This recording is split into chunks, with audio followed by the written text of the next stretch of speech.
I'm not even joking. Andor is great. To be honest, I wasn't really hyped for this show before the trailers came out.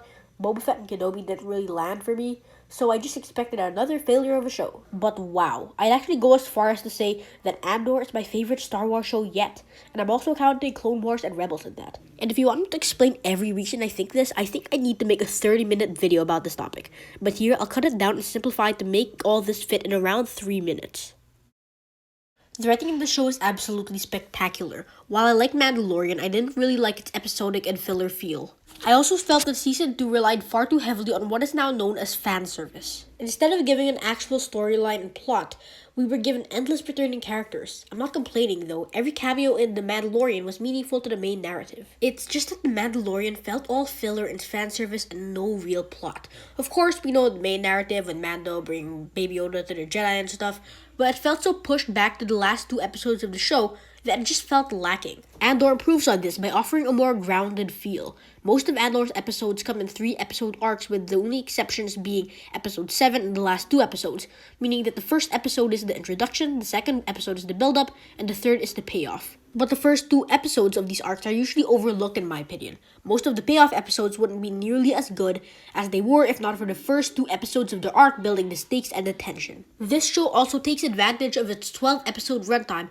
and delivers deliberate and very slow episodes, building tension and getting the viewer immersed. But remember, slow doesn't mean boring. I genuinely can't think of one moment in the whole series that even slightly bored me out. In fact, shows like The Book of Boba Fett and Kenobi were kind of a chore to rewatch just because I wasn't really immersed. Even with the constant actions and fight scenes, I still yawned on rewatch or binge watch. Especially in Kenobi. Every action scene besides the lightsaber duels were so poorly choreographed and cheap looking that I sometimes laughed out loud. Book of Boba Fett's action scenes were better, however, I still couldn't really get into the show because of how plainly boring the characters were. Andor, though, is the opposite. Every character in the show is interesting and complex and is reinforced by flawless or almost flawless acting. I didn't need action to be on the edge of my seat or tearing up because every scene was so well thought out. I was trembling listening to Luthen's dialogue in episode 10 and literally on the verge of tears during Nemik's and Marva's speech in the finale. Okay, I was actually in tears. And when there was action, it was especially awesome. The fight scenes are so well choreographed and look real and gritty. The firefights are especially amazing, some of the best in Star Wars in my opinion. But they do have less impact if you skip to the payoff episodes without watching the previous 2 episodes of the arc. So I'm warning you, do not skip the first 2 episodes of any one arc in Andor. The directing in Andor is also one point. The set design and performances were gorgeous and I could rewatch any one scene over and over again. I love that they filmed most of the show without the volume and spent their budget on visual effects and on-spot shooting instead. I remember seeing an interview with Adria Arjona, Bix's actor, before the show came out. She said that they had literally built Ferrix as an actual city and she could have run wherever she wanted in one of the chase scenes.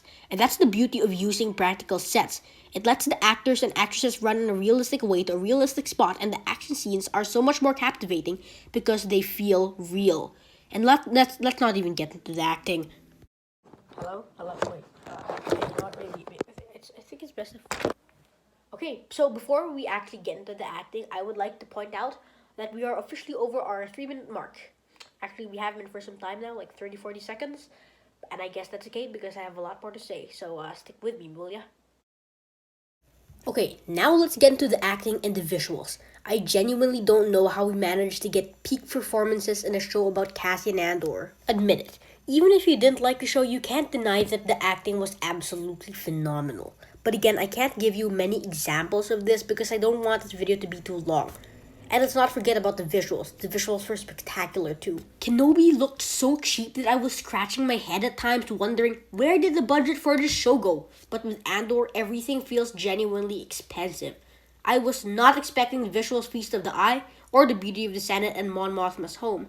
I imagine this might have been very different had the director spent on CGI sets instead. And this all helps the acting as well, which contrasts Kenobi, where the acting was brilliant too, but the cheaply done visuals kinda undermined it and took me out of the scene. If that show ever gets a season 2, I hope they improve on the visuals and, who knows, maybe even take a page out of Tony Gilroy's book.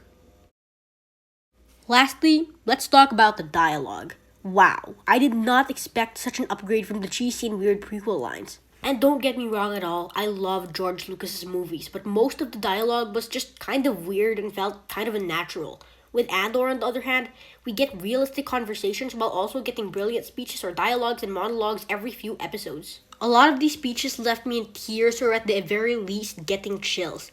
They didn't make me cringe or grimace like a lot of Kenobi's dialogues did. They didn't make me go, please, not again. They made me go, wow, amazing, I'm in tears. Most of these speeches are reinforced by brilliant music, which deserves a video of its own. But basically, the music for this series deserves an Emmy or a Grammy or whatever amazing soundtracks get. But the dialogue in this show is so good that it could still be great without any music. Tony Gilroy and Nicholas Britell are honestly like the new George Lucas and John Williams. Okay, so before I end this video, I'd like to give a quick rating of every episode in Andor and then rate the series overall.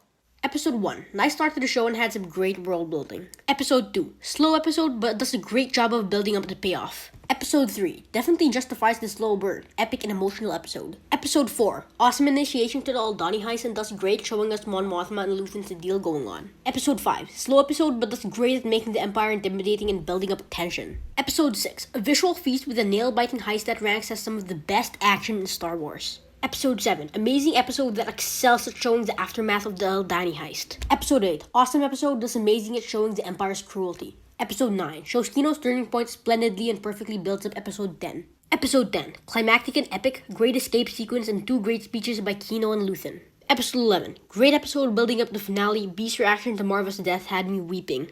Episode 12, epic and emotional finale, great speeches by Marva and Nemik and great riot scenes. Overall, 10 out of 10. This show was a heck of a banger and I could rewatch it over and over and over again. I can't wait for season 2. In short, Star Wars Andor was surprise, to be sure, but a welcome one.